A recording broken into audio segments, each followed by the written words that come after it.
a Summit County woman who wrote a children's book about coping with grief following her husband's death a year ago, now accused of being the one that actually killed him.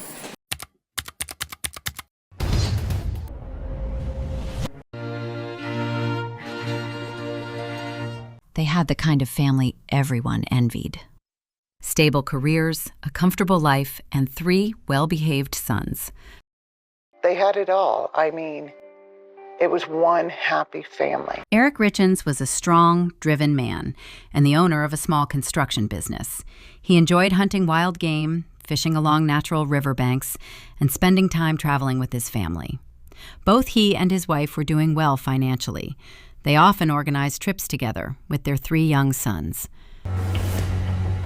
Kouri always appeared polished and composed, from the way she dressed to how she interacted with those around her. During the day, she toured homes, met with clients, and handled real estate deals. In the evenings, she returned home to prepare dinner for her family. Neighbors often saw her standing outside, waiting for her husband to come home after work, or calling the children inside as dusk began to fall. To them, Kouri was the kind of woman who kept everything under control, making sure her family never lacked anything. Due to her strong personality, desire for financial independence, and unwillingness to rely on her husband, Eric, tensions began to develop in their marriage.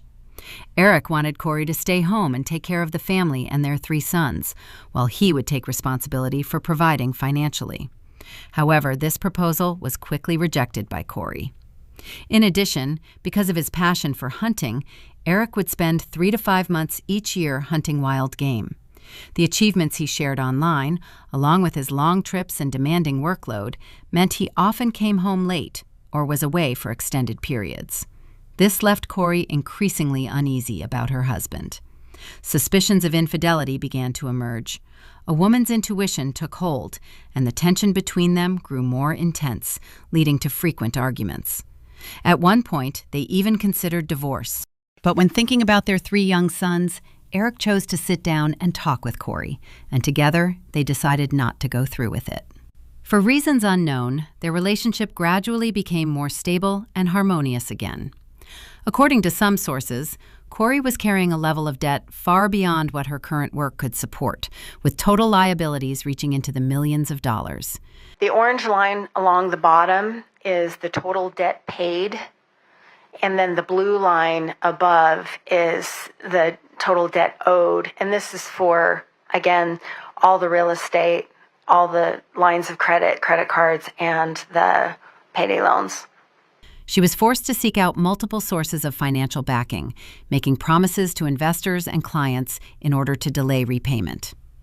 On the evening of March 3, 2022, to celebrate Kouri's involvement in a major project, the purchase of a mansion in Midway Mansion for approximately $3.6 million, with the expectation that it could be resold for $12 million after renovations, the couple held a celebration.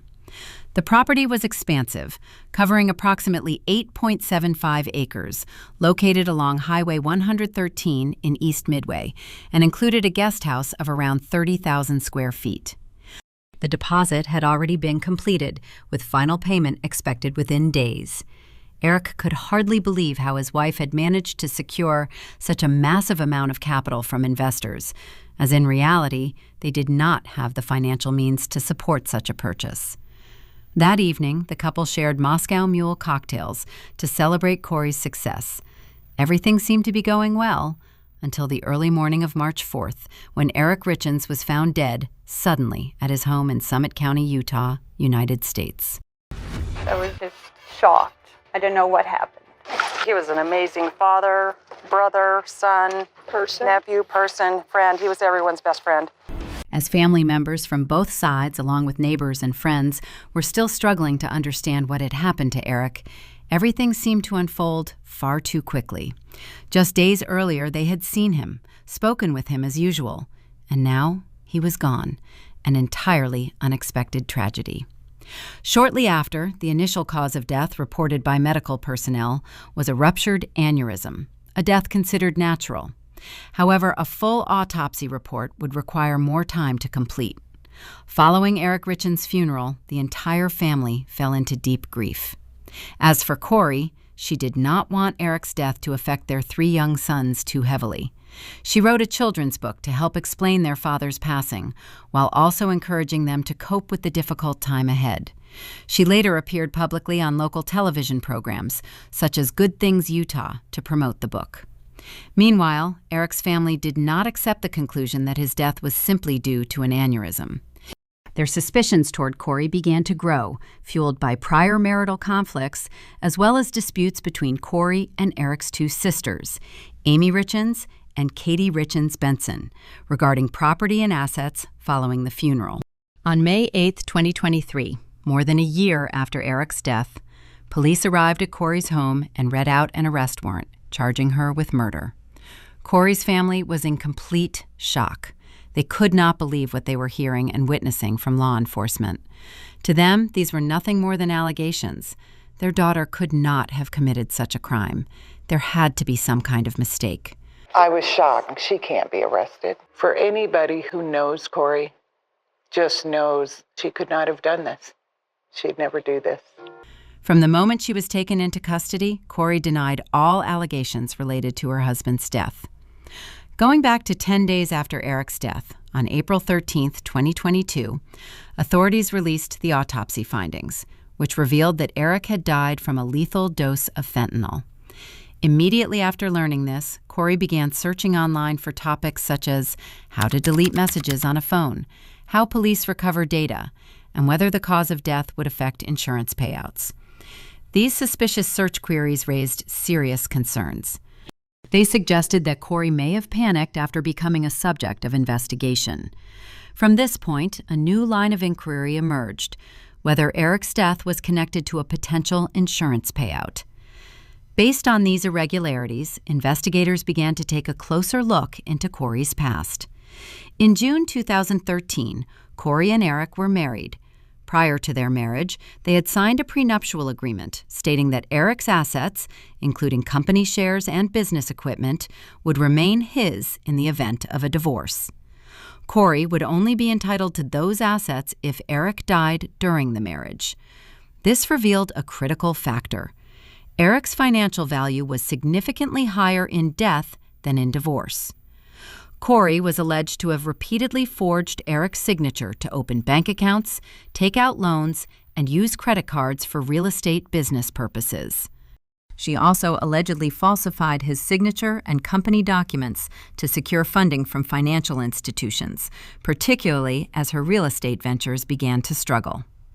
Tensions within the family escalated. At one point, Eric sought legal advice regarding divorce and attempted to safeguard assets for his children, aiming to prevent potential financial misuse by Kouri. He remained deeply concerned about the future of his 3 sons. In late January 2022, Kouri allegedly forged Eric's signature again to purchase multiple life insurance policies without his knowledge. The total value of these policies reached nearly $3 million in the event of his death, with Kouri naming herself as the sole beneficiary. These actions pointed to what could be a primary motive behind Eric's death. To prepare for what came next, Kouri contacted Carmen Lauber, an individual with a prior drug-related criminal record, and purchased fentanyl on 2 occasions, totaling over $1,300. It is important to note that fentanyl is an extremely potent painkiller, estimated to be 50 to 100 times stronger than morphine. In the United States, access to this substance has become increasingly widespread, particularly following the COVID-19 pandemic. Additionally, Eric's family raised 2 separate incidents in which they suspected prior poisoning attempts, both allegedly involving Kouri. The first occurred in 2019 during a trip to Greece with friends. Eric suddenly became severely ill after consuming a drink given to him by Kouri. She claimed it was a mistake by restaurant staff who had served alcohol while Eric was taking medication. The second incident took place around Valentine's Day, approximately 2 weeks before Eric's death. Eric experienced shortness of breath and hives after eating a sandwich prepared by Kouri. She attributed it to moldy food. Based on the evidence gathered, investigators believed there were sufficient elements to support suspicion. Kouri had motive, opportunity, a history of obtaining fentanyl, and stood to gain financially from Eric's death. Although authorities could not definitively determine how Kouri administered the substance or exactly how fentanyl entered Eric's system, they suspected it may have been delivered through a Moscow Mule cocktail. However, forensic testing of the drink did not reveal any traces of fentanyl. Despite these uncertainties, the body of evidence collected during the investigation was considered sufficient to formally charge Kouri and proceed to trial. Count 1, aggravated murder. Count 2, attempted aggravated murder. Count 3, insurance fraud. Count 4, insurance fraud. Count 5, forgery. The trial of Kouri, charged with the murder of her husband, began in August 2024. Prosecutors argued that Kouri had intentionally poisoned Eric, driven by financial motives related to insurance. Their case was built on several key points: her access to fentanyl, her opportunity to be near the victim, the cause of death being an extremely high oral dose of fentanyl, her suspicious online search activity, and prior suspected poisoning incidents. Meanwhile, the defense strongly disagreed with the prosecution's arguments. They contended that the evidence failed to meet the standard of proof beyond a reasonable doubt. Specifically, there were no eyewitnesses to the alleged poisoning, no clear messages confirming the purchase of the substance, no fentanyl found in the cocktail, and the credibility of witness Carmen Lauber was questionable due to a prior drug-related conviction. Additionally, they argued that the possibility of Eric voluntarily ingesting a substance containing fentanyl could not be ruled out. On March 16, 2026, the jury deliberated for less than 3 hours before delivering a verdict. Kouri Richins was found guilty on all charges. As the verdict was read, Kouri lowered her head and broke down in tears. This case was built largely on a chain of logical inferences, rather than direct evidence proving the act itself. So how did fentanyl enter Eric Richins' body? If you were accused of killing your husband for financial gain, would you choose to appear publicly, write a children's book for your kids, and share your story with the media? This behavior can be interpreted in two ways. Either Kouri was constructing a carefully crafted facade to mislead investigators, or it was the genuine response of a wife trying to cope with a family tragedy.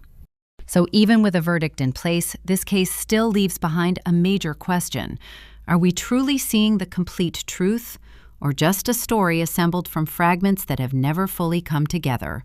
The final sentencing is expected to take place on May 13th, 2026. Thank you for watching, and see you in the next case. Don't forget to like and subscribe if you enjoyed today's video.